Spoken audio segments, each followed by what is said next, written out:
Oke,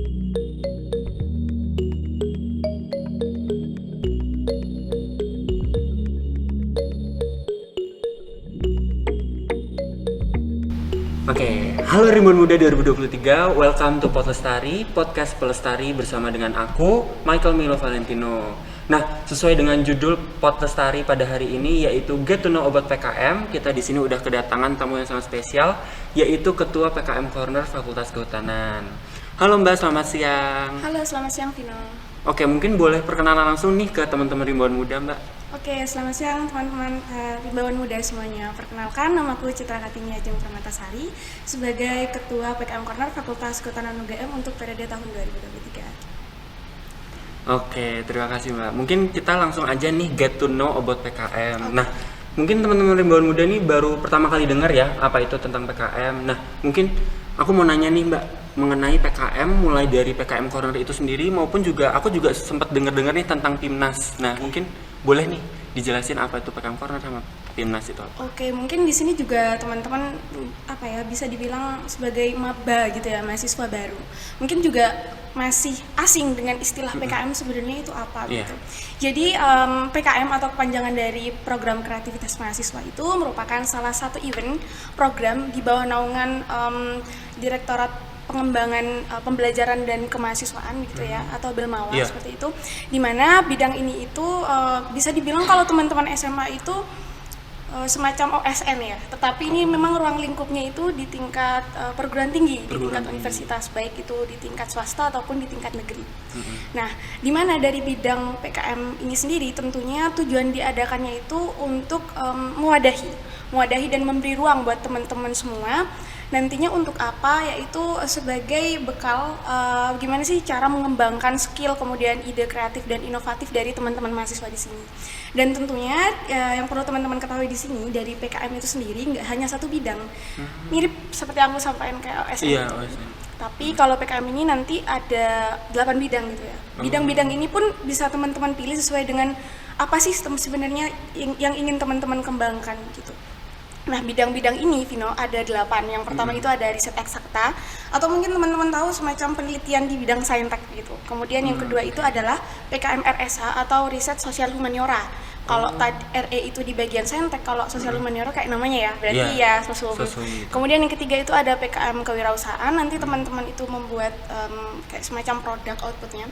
Dan nantinya tuh gimana caranya bisa dipasarkan dan juga memiliki benefit buat orang-orang di sekitar gitu, buat teman-teman semuanya, buat yang membutuhkan mengenai produk itu. Kemudian yang keempat itu ada PKM-PM, pengabdian kepada masyarakat.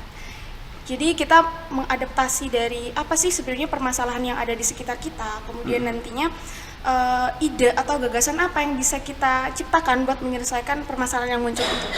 Gitu. Jadi realisasinya langsung kepada masyarakat, implementasinya.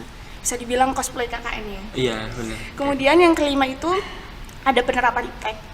Yang keenam itu ada karsa cipta, dan nanti teman-teman bisa membuat prototipe, semacam prototipe kayak gitu, prototipenya aja ya. Berarti produk ya kalau karsa cipta itu? Kalau karsa cipta itu semacam bisa di prototipe apa ya, kayak kerangkanya. Kerangkanya. Desainnya, grand design bisa dibilang seperti itu. Kemudian yang ketujuh itu ada karya inovatif, dan yang terakhir itu ada video gagasan konstruktif atau VGK. Jadi nanti teman-teman dari ke-8 bidang itu bisa memilih gitu. Kira-kira apa yang pengen teman-teman kembangkan, apa sih yang teman-teman sukai dari 8 bidang itu, seperti itu. Dan tentunya mungkin teman-teman juga setelah tadi dijelasin mengenai PKM nih, PKM Corner sama PKM Center itu bedanya apa sih gitu kan. Nah, jadi teman-teman, PKM Corner ini dan PKM Center pada halnya itu sama, dimana bisa dibilang suatu komunitas begitu ya, yang memang memiliki tugas atau memiliki wewenang untuk memfasilitasi teman-teman semua di sini yang tertarik di bidang PKM. Kalau PKM Corner itu di tingkat fakultas, kayak Fakultas Kehutanan, Pertanian, itu masing-masing fakultas itu namanya PKM Corner. Berbeda halnya dengan PKM Center yang levelnya itu di tingkat universitas gitu. Jadi bisa dibilang tingkat kampus lah, PKM Center dan PKM Corner itu yang ada di bawahnya gitu. Sebagai cabangnya bisa dibilang kayak gitu. Oke. Nah, kalau dari Mbak Citra sendiri kan tadi ada 8 bidang PKM ya. Nah, itu Mbak Citra milih bidang apa dan mungkin juga judulnya apa dan kenapa sih milih judul itu? Oke, jadi untuk PKM sendiri ini kan nanti sama aja closure atau closingan itu puncaknya di PIMNAS gitu ya. PIMNAS. Dan kebetulan aku sendiri pernah ikut 2 bidang sekaligus. Di tahun 2021 itu di bidang PM, pengabdian masyarakat. Jadi aku terus yang tahun 2022 itu di bidang riset eksakta. Semacam penelitian gitu. Nah, untuk yang tahun 2021 yang pengabdian masyarakat itu aku membentuk tim itu dengan teman-teman satu daerahku. Di sini aku ngeliat permasalahannya apa sih yang ada di sekitarku, khususnya di daerah tempat tinggalku di Jawa Timur gitu, di Situbondo.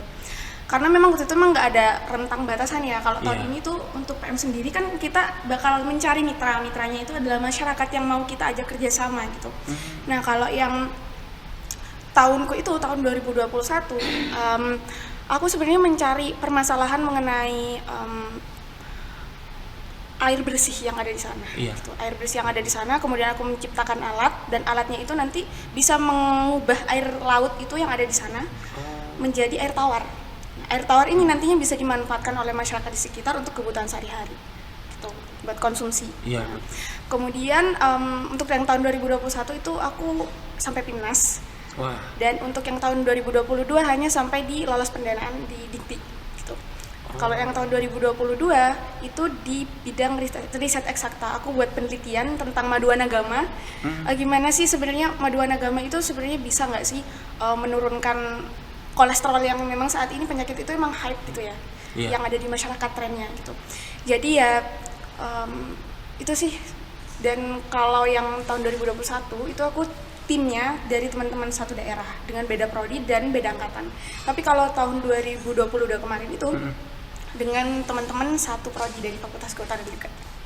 Nah, tipsnya apa nih Mbak? Kan kemarin ternyata yang 2021 itu udah bisa langsung masuk ke PIMNAS nih. Nah, tipsnya mulai dari pengembangan di PKM Corner di fakultas sendiri maupun juga di PKM Center di UGM sendiri itu kayak apa, dan bisa sampai PIMNAS tuh aku mau tahu nih tips-tips dan cara-caranya dari Mbak Citra. Oke, mungkin teman-teman yang penasaran juga ya. Sebenarnya bisa dibilang aku tuh iseng awalnya ya.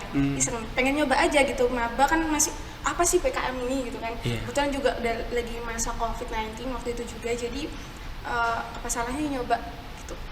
Terus buat teman-teman yang pengen nyoba, sebenarnya ini ada 2 skema ya, Vino. Bisa yang pertama itu teman-teman bisa udah punya ide duluan, kira-kira apa sih yang mau kita bahas, kemudian bidang apa, baru kemudian teman-teman bisa mencari teman satu tim. Nah, untuk teman satu tim ini syaratnya itu sebenarnya nggak ada syarat ya, cuman memang dianjurkan untuk lintas prodi dan juga lintas angkatan. Kenapa? Karena memang kayak riset eksakta yang aku kan itu di bidang medis ya. Sedangkan aku dari bidang agro gitu, yang tentunya agak awam dengan bidang kesehatan kayak gitu. Tentunya butuh teman-teman dari klaster medika. Nah, itu alasannya. Dan itu skema yang pertama. Kalau skema yang kedua, teman-teman itu udah bisa membentuk tim duluan. Aku kayak Vino misalnya.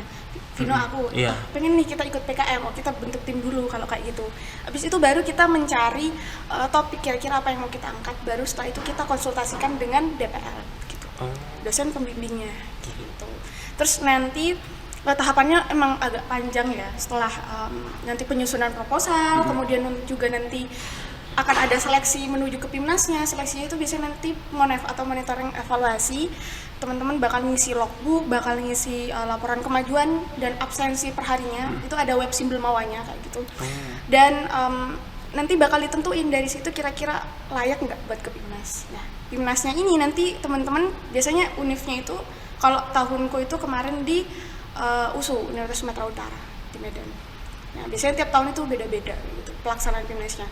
Tentunya nanti buat benefitnya sendiri ya, bisa dibilang teman-teman nggak cuma bisa dapat medal, entah itu emas, perak atau perunggu, bronze, tapi juga kalau beberapa univ itu membuat kebijakan membebaskan skripsi gitu. Tapi tidak dengan UGM. UGM ini ya berarti tetap PKM tapi nggak bisa ditransfer ya? Iya, nggak bisa dikonversi. Konversi. Jadi memang nggak ada ruginya sebenarnya ya buat join PKM itu, karena juga nantinya bakal mengasah skill kita ke depannya. Berarti kemarin tuh hasilnya apa nih Mbak? Prototipenya atau? Kalau aku kemarin produknya. Kemudian untuk riset eksaktanya itu uji hipotesisnya. Nah, ini mungkin kita bisa langsung kasih apa ya, mungkin motivasi nih buat rimbawan muda nih, kayak buat mereka menekuni dari PKM itu biar mereka excited gitu kan. Tadi juga ada banyak sekali rewards-nya ya, meskipun bukan cuma secara materi tapi juga dari skill-nya itu gini. Mungkin bisa kasih motivasinya, Mbak. Oke, mungkin buat teman-teman khususnya rimbawan muda ya, karena kan memang ini di masa peralihan mulai dari bangku sekolah menuju ke perguruan tinggi. Dan mungkin buat teman-teman jangan pernah takut untuk mencoba hal-hal baru gitu. Kenapa? Karena tentunya memang benefit yang bakal kita dapetin itu nggak langsung, tapi tentunya bakal kita dapetin di masa-masa mendatang gitu. Kalau mumpung masih semester baru, semester awal-awal memang coba aja semua hal, nggak ada ruginya kayak gitu.